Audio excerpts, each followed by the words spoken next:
Second year in the house, how are you? Third year in the house, how are you?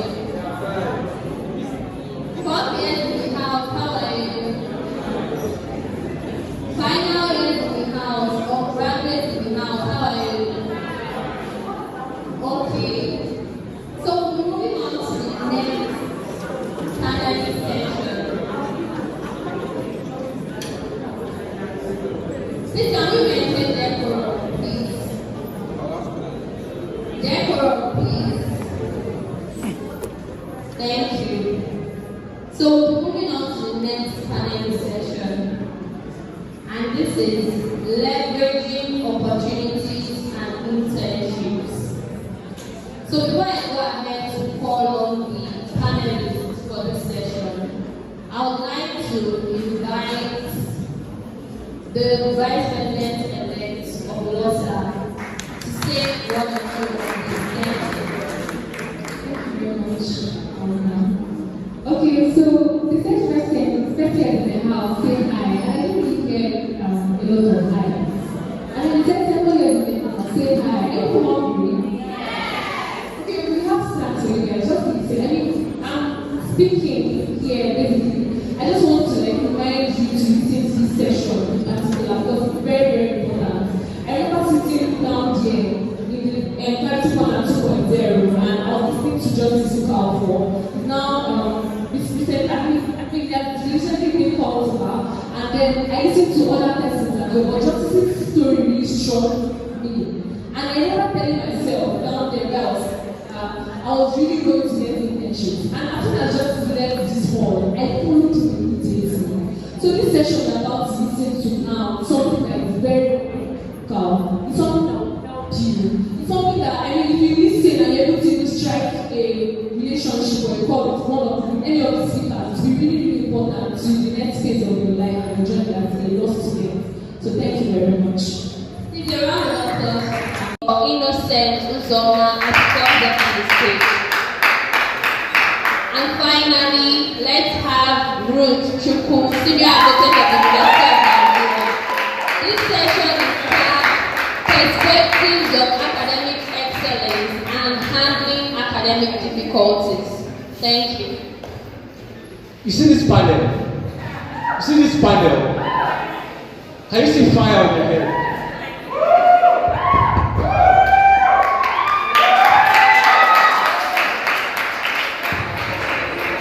And the beautiful thing about this panel is we are going to hear, can we have a house please? We are going to hear perspectives for not just academic excellence. The title says an academic word, difficult. So please keep your ears to the ground, listen attentively, and then, have fun. Thank you. Thank you very much, Luther and Alvina. Thank you very much, everyone who has.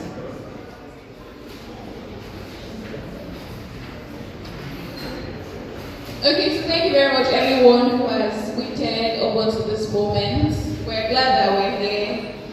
I have Innocent, Ruth, and Christian, amazing people here. And beautiful people. Slang for me, child. Please don't mind me, Joe. So I wanted to ask, I think we're going to do like a lot of academic difficulties because you've experienced a lot of excellent people that have worked on the stage. I think that everybody who has come here is doing well for themselves in their own rights. But we'll just do a little on academic excellence and then we'll focus on academic difficulty. Okay, so I was going to ask my guys, because the topic is perspectives of academic excellence, and I just really wanted to get a feel, right, of what academic excellence is to you personally. So, I'm going to ask my BGS. This is my BGS, right? This is not my BGS, right? I know she's going to meet me after this song, but I'm telling you, this girl is going to be BGS. Amen? So, Ruth, I just want to know, right? She told me not to ask her this question because her standards are very high. But I want us to hear high standard people. So, please, Ruth, what does academic excellence mean to you? Thank you so much, Chidiebere. I'm really glad. I'm glad to be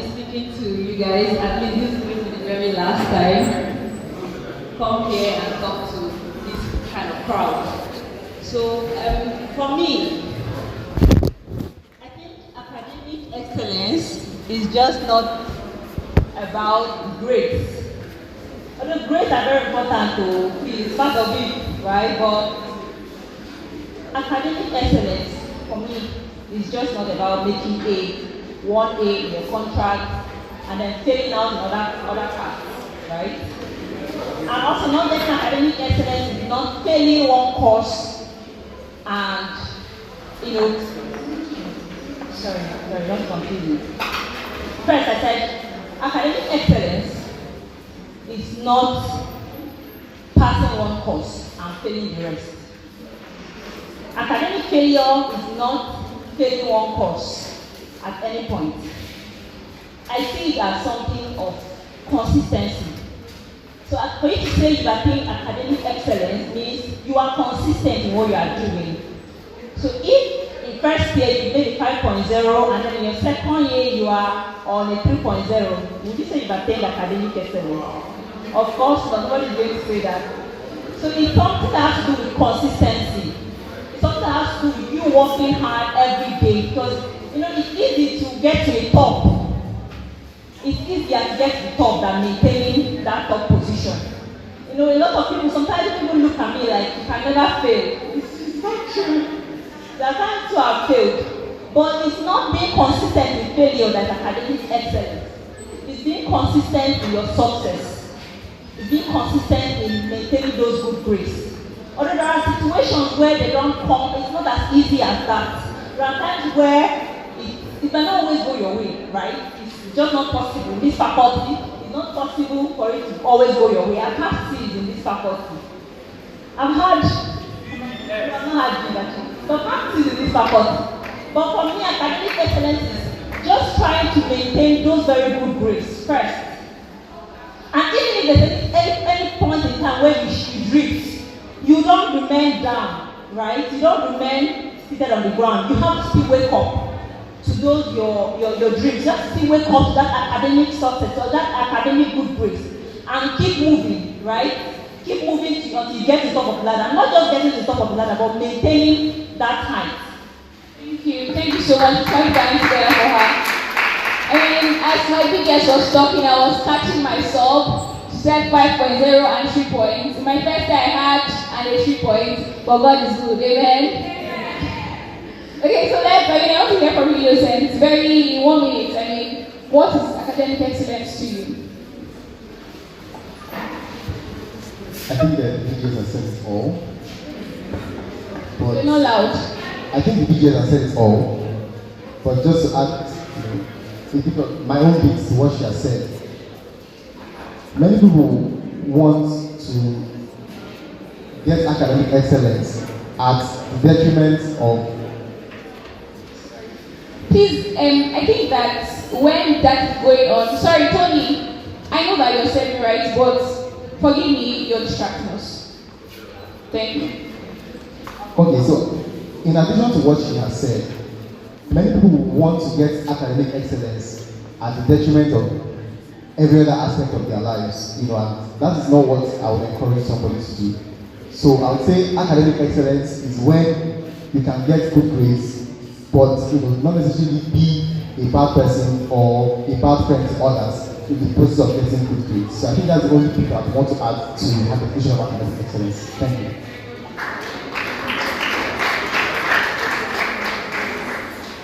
Same question. Okay, good afternoon, everybody. Okay, I think for me, can you hear me now? Okay, thank you. I think for me, academic excellence is the ability for you to always improve in terms of your grades, like irrespective of what your previous grades were, the ability to improve at the next phase. I also think that academic excellence is the degree to which you find it difficult or easy to succeed in schoolwork. So if it's very, very difficult for you, you usually struggle to understand and assimilate what you are being taught. I wouldn't say you are doing excellently. So a person that is excellent academically does not find it difficult to understand what he's being taught, what she's being taught, what you are learning in school. Thank you.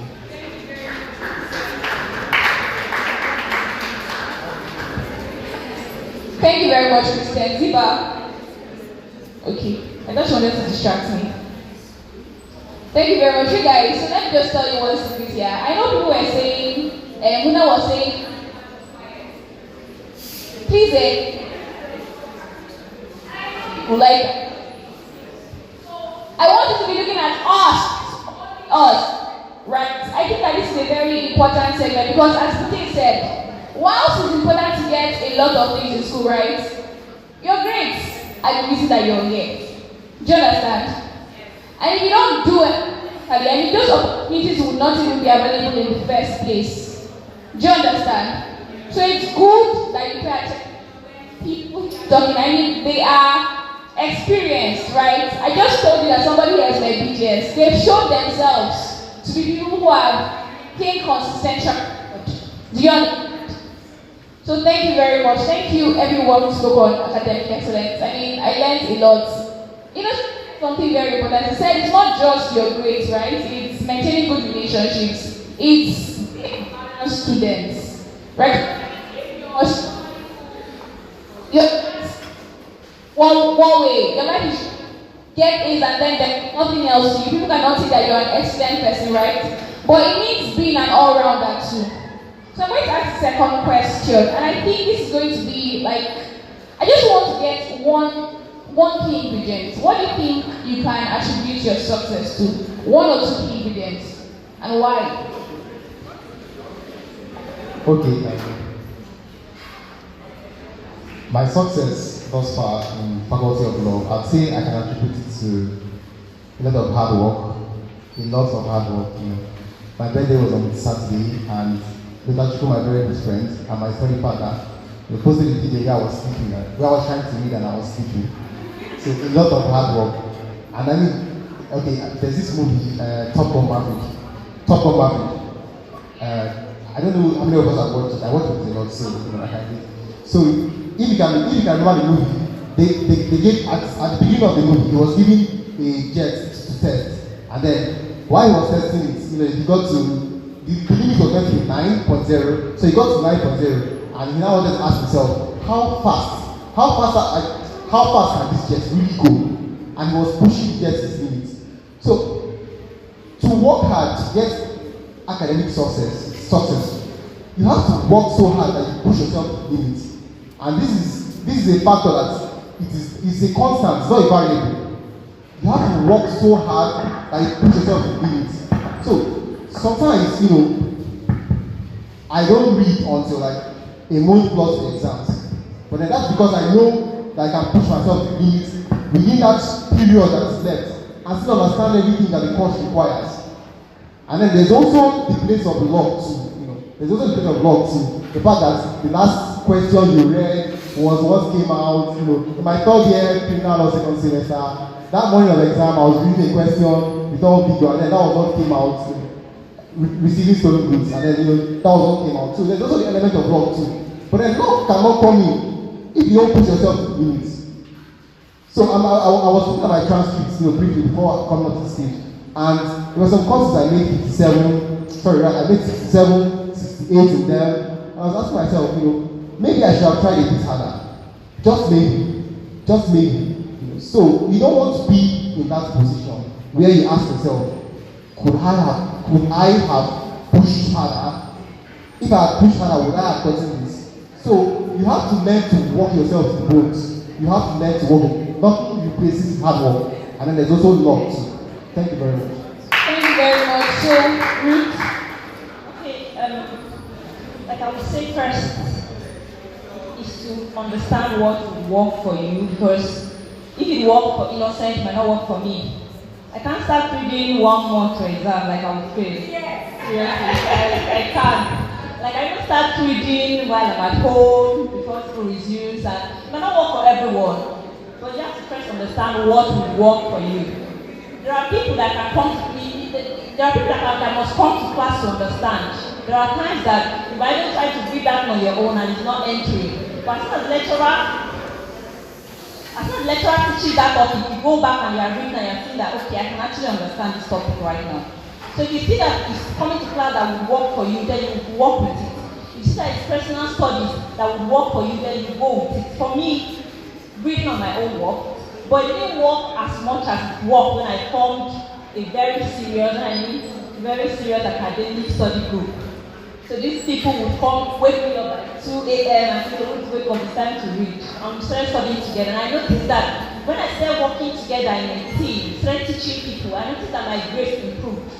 First year when I was doing alone, I had a 4.0. Second year, it didn't go below 4.6 from second year. It's not because of anything, just because I stopped working alone. I started working in a team. Because it worked for me. I found out that it could work for me and it worked. So for you have to determine what will work for you. Is it going to class? Is it studying on your own? Is it forming a study group? I think study group is perfect. If law school would even impose it as a compulsion, like once you get into law school, they divide people into study groups. It means that it's very important. So in this faculty, you might need to survive with the study group. I think that's one of the things that works for me, and then it helped me to maintain that very high grade throughout from second year to now. So now let's pick what will work for you and then work with you. Thank you. Thank you, Ruth Chukwu. Thank you. I think one thing that has worked for me is self-belief, like believing that I can actually wait for my exams and succeed. I think one thing I always tell people, like when they ask me about, okay, maybe someone asks why I'm not in the first class, I told them that my first year and my second year, I was not the student at all. I was not serious. In fact, my first and second year, I was like on a 2-2. But that did not change me from, that did not make me to stop there and hold myself back. I decided that, okay, from third year, I'm going to sit up, I'm going to attend classes, and everything changed astronomically. I'm doing very well now. My 2-1 is very good, like thanks to God. So I think you need to have self-belief that you can change your situation. So in case you're in first year now or second year, you think your grades are not too good. In second year, I was having a 2-2, but now I have a strong 2-1. There's strong 2-1 and there's weak 2-1, and 2-1 is strong. So I'm very happy about that. So you can always do something to improve your situation, and you have to have that self-belief. I'm always fond of telling my friends that I don't know why law students like overrating and panicking about the exams. It's literally just exams. Just literally have to look for it and pass. That's what. Thank you so much, Christian. And Christian just said it's literally just exams. And I'll tell you something I tell myself. I tell myself that 30 marks is too much to lose. An A is 70, right? If you don't get an A, it means you've lost 30 marks. Abi? So, like, look at it that way. Is 30 marks not plenty to lose? I mean, so why are we not getting A's? I was going to say hallelujah, God forgive me, not to a class one. But you get the point, right? It's like he has said, I mean, it's literally just exams. Like, it is just exams. It may look like we're just trivializing it, right? But it's the truth. It's just exams. I mean, how much can you really write? Chase my evidence of knowledge that you came to class and you attended and you understand what was taught. Are you hearing me? Okay, so I want to answer the question too, right? Because I like to think that I am an academic. Okay, so I was going to say that I think the key ingredient to my success is God.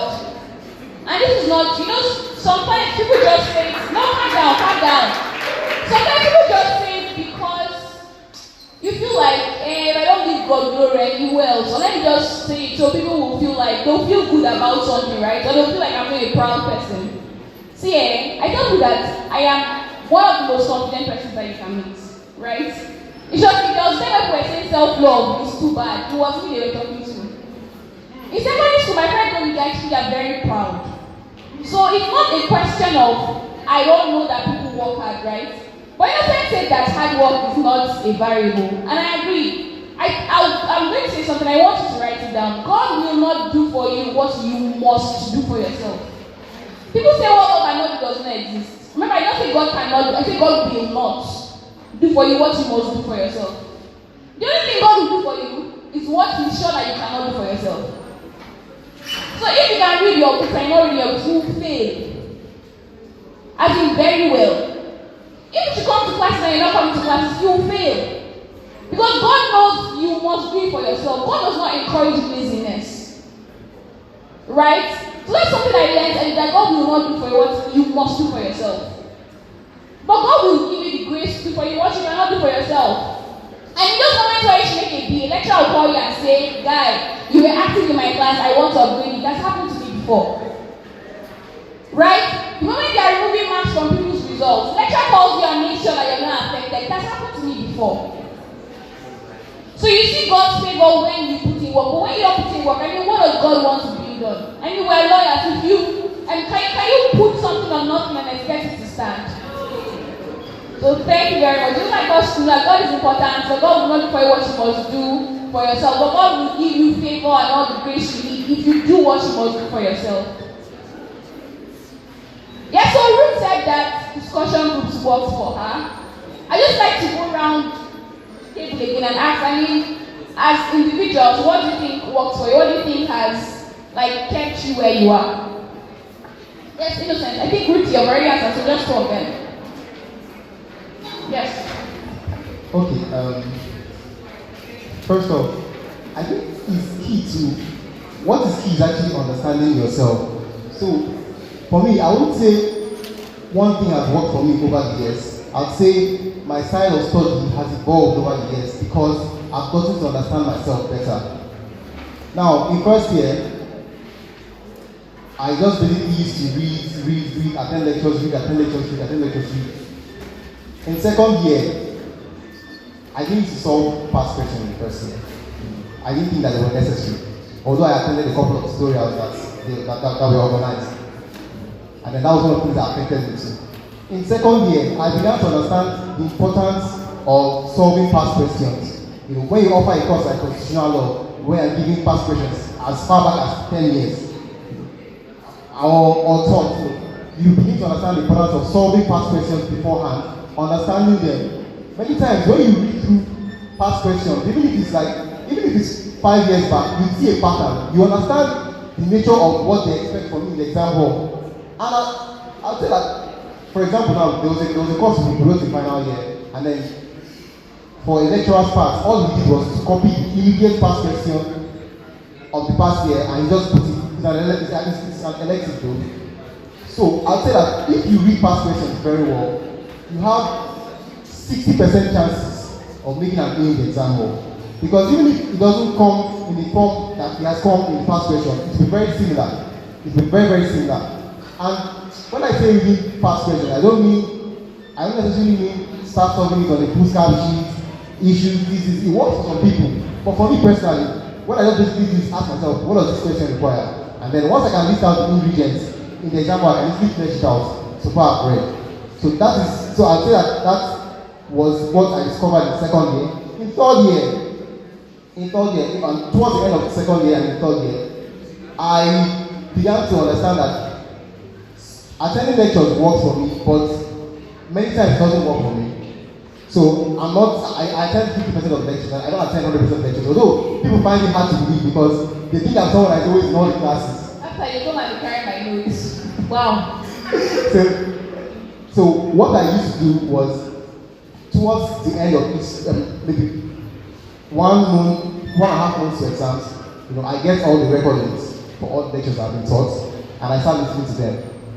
So I find that I pay more attention to the lectures than those that were actually there. Why? Because once the lecturer says A, and if you were not there, if you were not paying attention rather, you've missed that. But what if I'm listening to a recording on my laptop and lecturer says A and I didn't get it, I'll rewind and go back and listen to it. So I ensure that from that recording, I can be able to decipher how the lecturer thinks. So it's a bit psychological because I want to understand each lecturer. Where does he lay emphasis on?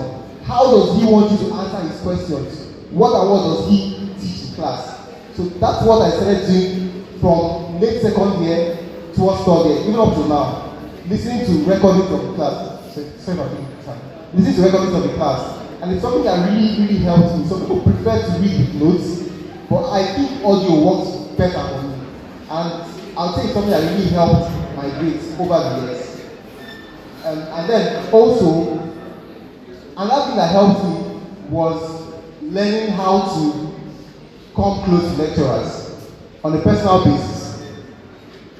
Now, I think there's this misconception that people have, especially junior students, and I also have that too. In my first year, in my second year, even early in my third year, that lecturers are gods that should not be approached. Chidi mentioned that sometimes lecturers will come and say, this is happening, but you're exempted. That was the effort of her being active in class, and that was her way of building a relationship with lecturer. But I feel like there are many ways to go about it. You can choose to answer questions in class. You can choose to meet the lecturer after to explain something for you. I remember there was one exam in second year. I think it was second semester consumer, and I remember meeting Dr. Okweze before the exam, and I told him I don't understand this question. What does it entail? So he broke it down for me, and this was on a Friday, and we had the exam I think on a Monday. And then on that Monday, it was basically the same question that I asked him that came out. And I would have known that if I was too afraid to go and meet the lecturer. So I feel like we should not be afraid to meet our lecturers. We should not build imaginary walls between ourselves and our lecturers, or between ourselves and a friend that knows this. This is the sitting beside me, they help me a lot academically. And I'll say without them, I wouldn't be where I am today, because many times when I have academic issues, even as late as the morning of the exams, I call them and I say, how far I don't understand this, so please break it down for me. And thankfully, as they are breaking it down for me, I'm repeating it and it's sticking with me and I'm taking it into the exam. So these are the few things I think that have helped me a lot. Thank you very much, Christian. I think for me, I'm someone that study groups don't work for me. I don't like study groups. If you invite me to your study group, I will tell you no. I don't like study groups. I don't necessarily like lectures. I don't like audio. I also don't like, what one is there? I've never used past questions in any of my exams. I don't believe in that. But there's one fundamental thing that I cannot do without, and that is making notes. I'm not talking about borrowing your classmates' notes to read or photocopying somebody's notes, actually making your own notes. I feel like, I don't think I've seen any successful students, like any outstanding student that does not make their own notes. I don't think they exist. So if you want to do outstanding well in your grades, you have to make your own notes. And also, in terms of electives, I always encourage people to, people usually want to choose electives based on, okay, which one will be part of this resistance, which one is easier for me to do.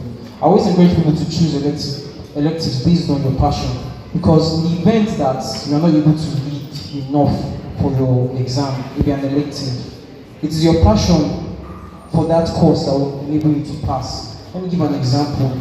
I like tax a lot, I like finance generally. These are the areas of what I'm interested in. And so I decided to do tax in my fourth year. I don't know what happened in my second semester. I was not able to read as much as I would have liked. In fact, I was not able to read for the exams at all. But because I so much like tax, I always work for my sleep and asking me about tax, I know to solve it.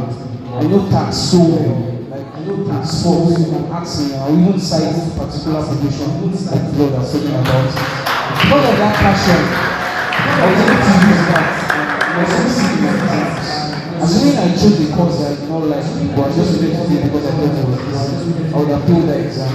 But because I chose that course based on the fact that I liked it and enjoyed it, I was able to do it. So, passion in choosing your elective is also one thing. If you like something, you always can like something. Choose what you like to succeed. Thank you. Okay, thank you, Ruth. You wanted to add something? Okay, thank you very much. I think that we heard some people say that they don't like discussions. Meanwhile, someone said that she likes discussions, right? The topic we're talking about is perspective. So we're looking at different perspectives. For instance, I'm more like Ruth than I am like Christian and innocent. And I'm joking, I cannot really want more to the exam. I know saying you go over last class. But when I was growing up, my mother taught me that you read for your life. So when you're hearing for the first time, you're hearing for the second time. You read that time in class, so it's not bullying for you when it's close to it. And then maybe when you're reading for 3 times, you're reading 4 times or 5 times. And you're not struggling because of what. But I think there's something Christian said that all of us are doing. Every student who is excellent in their academics makes their notes.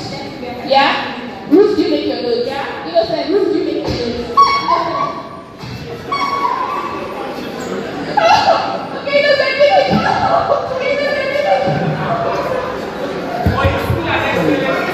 Let me tell you.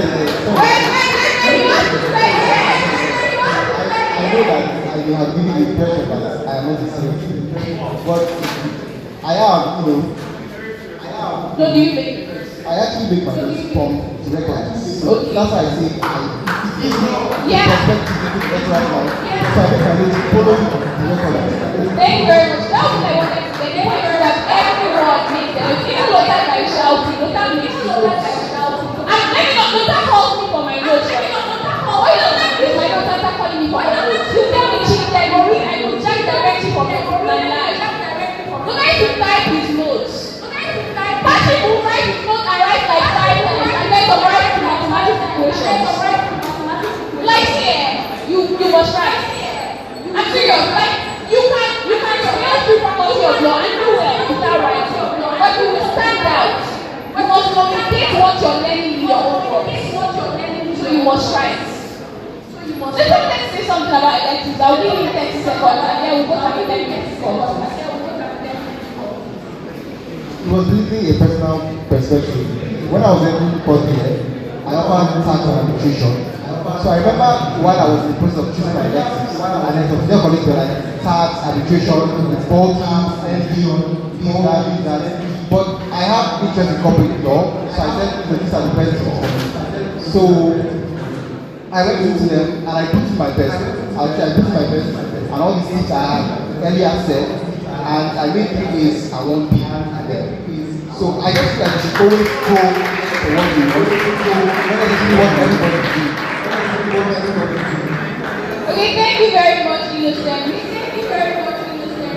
Please, can we maintain alertness? Innocent just said he did a course. He did courses, he chose electives like Christian said, because he was interested in them. And I think that he should apply generally. If you're interested in family and criminology, use the family and criminology. I'm serious. Do that because of somebody who has been a serious or property lawyer and interested in this. That's what I'm interested in. Like they apply generally. They don't just apply to the energy courses or the peace courses. Do you understand? Because say I've never been interested in tax or energy. I wanted courses that affect human beings. I did family and criminology, guy. All my friends are doing tax, energy. We did not do discussion together. So I think it was what I wanted. So I was saying stick to what you want. So yes. Okay, so we're wrapping up. I'd just like to get. I'm just going to go around once. I want to get like your perspective. I mean, have you ever experienced any difficulty academically? Any year that was particularly difficult for you? What did you do? Seems as though the questions always start from me. Please, can you like speak out? It seems as though the questions always start from me. I'll go one last time. So, early this year, beginning of January, while we're still resuming for second semester, right? So, I lost my dad in a fatal accident, and I was really devastated. Coupled with fourth year results very bad. So, I was in the first class up until I was in the first class up until beginning of fourth year, but fourth year first semester I made a 4.0, second semester I made a 4.6. So I was knocked out of the first class. So I was in 4.4 something. So I was checking the possibility of still being with the first class, and I was really down. Like I was down. My parents can testify, and I was even considering deferring the year to join the current final year now. Because I went to Lagos and I was 16, and then there were like a lot of financial responsibilities on my siblings and I was really checking what is the essence of coming back to finish when I'm not really sure. And we are very long. We were taking final year semester exams, and I was really sure I did very well in them. So I was just checking, like, should I really come back and finish everybody, or should I just defend and come back with a clean slate and and lastly my project was not very well with my supervisor. So there were all these things were things that were like on my mind. I was really concerned as far should I start this thing and not finish it well? Like now I'm this close to making a first. Should So I should not just take everything like just pass it by. You know, but with a lot of encouragement from my friends, I decided to give it my best shot because I have a personal principle that anything what doing is what doing well. And I always want to put in my best into anything I'm involved in. So I don't believe in all the excuses. I couldn't do this. I was that. This one happened. That one happened. That one happened. You know, my dad would always tell me, you know, that I like that people who give results and I people that give excuses. So I always wanted to belong to the program. So I decided to come back and put in my best. And my first semester results didn't go as fast as I was going to go. And my project, I think I did an A in my project. So these are not many times like this mental blockade and mental going back, and we suffer more in our mind than we actually suffer in reality. And it's something that we should not allow to spill over into our brain and our academic performance. We should just, I think that what is best that we put our best to the point where we can say there's nothing more I could have done. And then we leave the rest to God. And I know that God will always come through for us. So that's one personal experience I have that shaped me, and that's how I was able to overcome it. Thank you very much. Thank you very much, Joseph. For this opportunity. So I will say something. Every single person seated here, every single person in this panel has passed through academic difficulty at one point or the other. But what makes us different is how you handle that challenge. I know my first year I was going around, I was teaching the landlord. I literally thought everyone Florence. I thought people, like I felt like I contact them because they're already well. When landlord just came out and then they see that was close to a Jesus, that badge. It got me devastated. I felt so bad because those I thought the cost made it. So I was trying to wonder what happened. What did I get it wrong? A challenging moment for me. But what did I do? I didn't fall back to the ground and cry every day. I just brought my book. I wrote on it, Chamaka, you're not a failure. Chamaka, the fact that you made a decision to you fail doesn't mean you cannot wake up. So at that particular point of academic challenge, academic of you feel you should get this height and then you are below that height. You're not a failure. That's the first thing. The first thing is to encourage yourself that you can do better. And then the second semester, what did I do? I started putting more effort than I did. I kept putting effort the first semester. I don't know how. The first semester, I put the less effort and then it was better on. So what I was saying is, at any point where you feel this is the end of the road, they say there's light at the end of the tunnel. So that means you have to get to the end of the tunnel to see that light. If you feel in the middle of the tunnel there's no light, just keep moving. Encourage yourself, tell yourself that you are not a failure. And when you get to the end of the tunnel, there will always be a light. And like Innocent said, there's always a God factor. God is not a magician, a miracle worker. So God actually works miracles. That point on my life I feel I couldn't even have done much apart from God's help. So God always comes through for us. But He doesn't come to when you've not called on Him. He said ask, Abby. Daddy said ask. So when you feel you are at that point of academic challenge, academic difficulty, call on God, pray.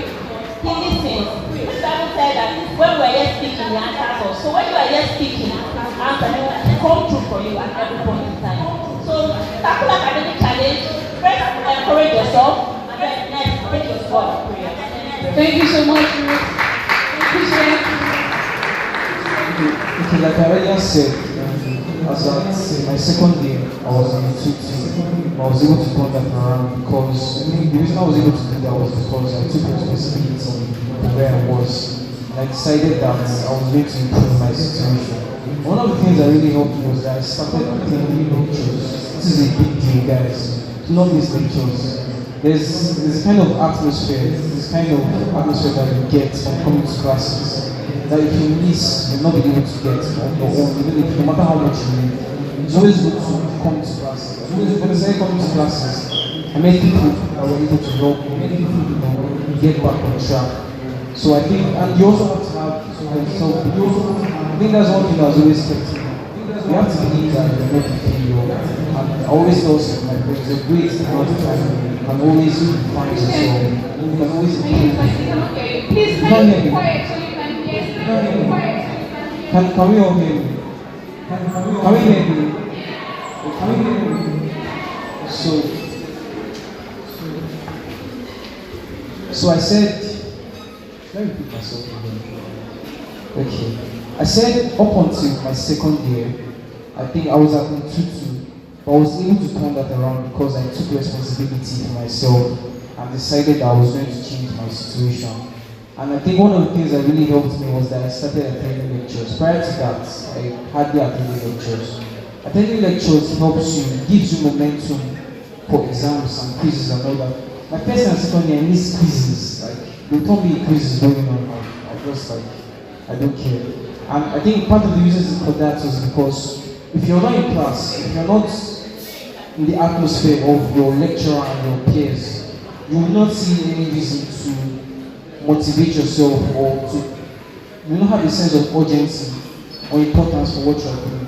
But when you're seeing your mates in class, when you are among your peers and you're listening to your lecturer speak to you in class, I think it kind of drives you to improve yourself. And another thing that has also helped me, I think, was having self-belief. Your grades will not necessarily define you. You can always redefine yourself and you can always improve your situation.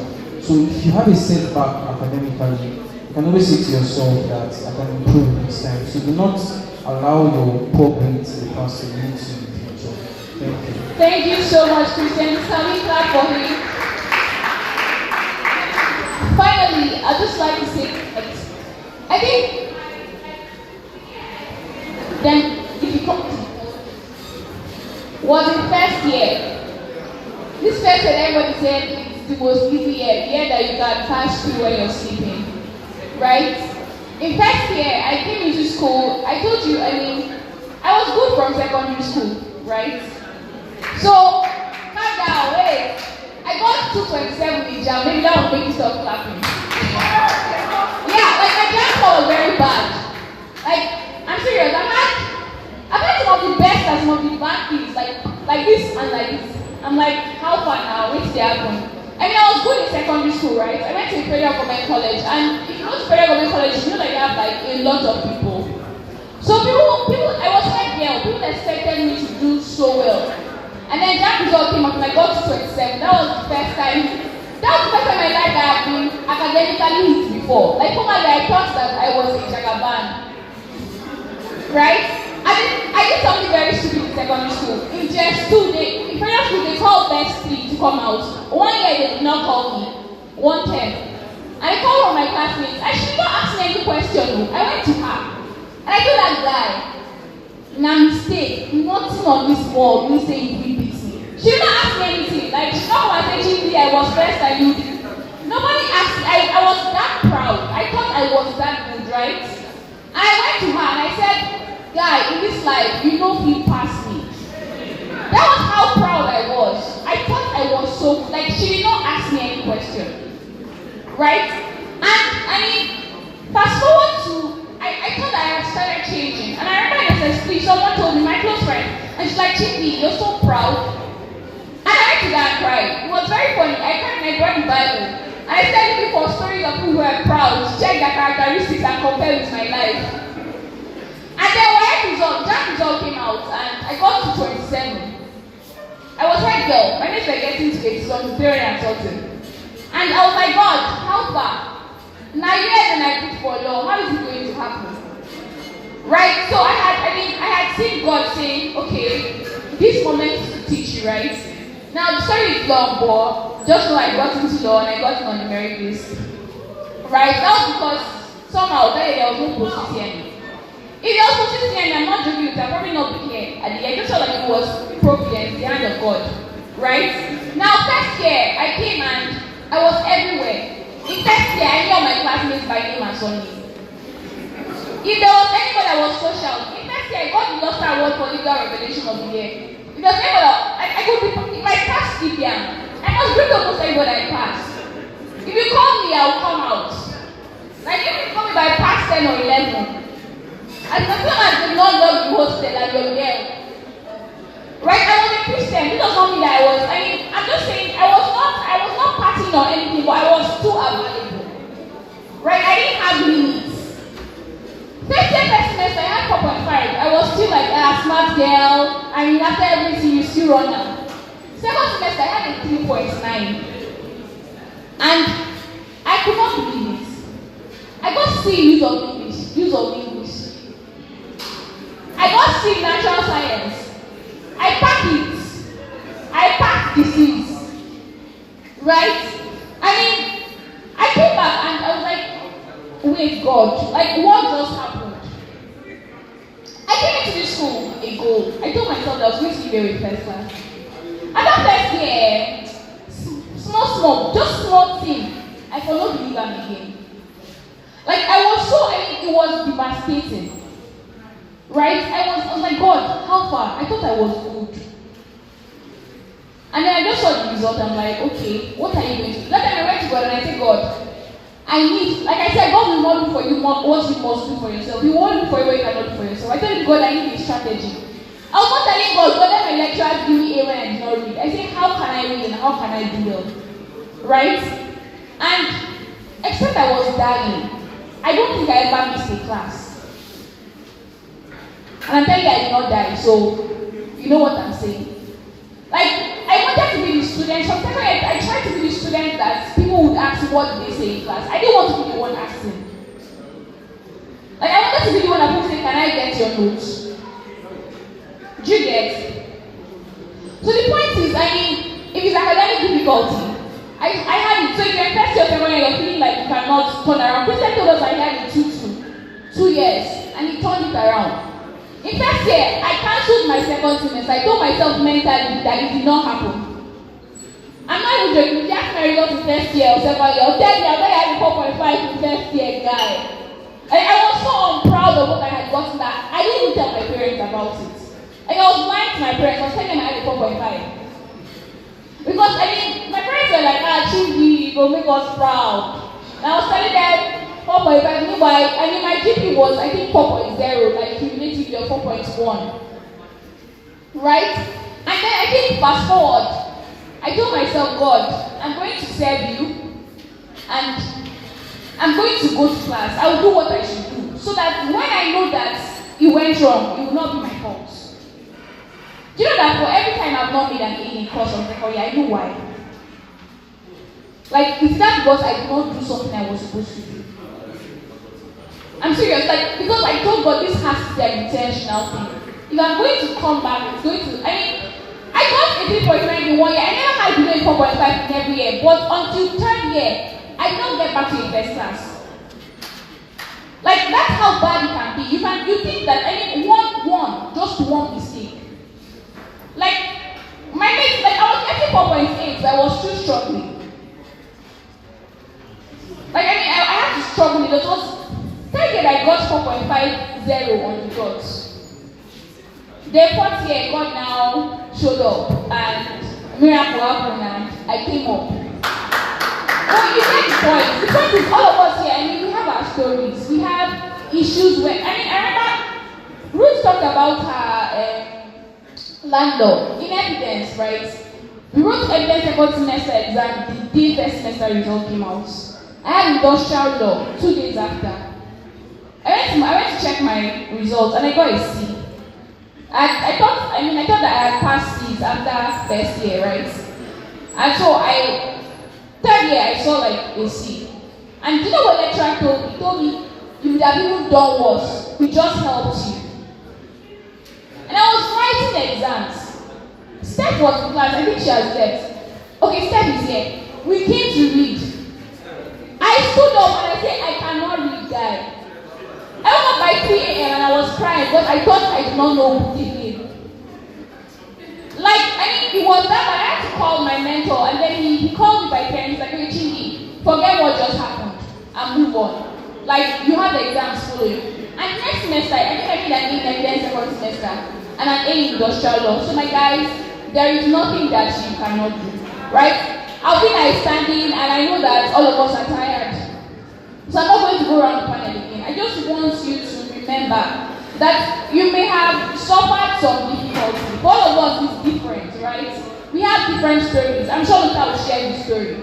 All of us, we have different stories. Some people's stories will shock you. You think somebody was so good. The person did not have any debt, but the person opens up to you.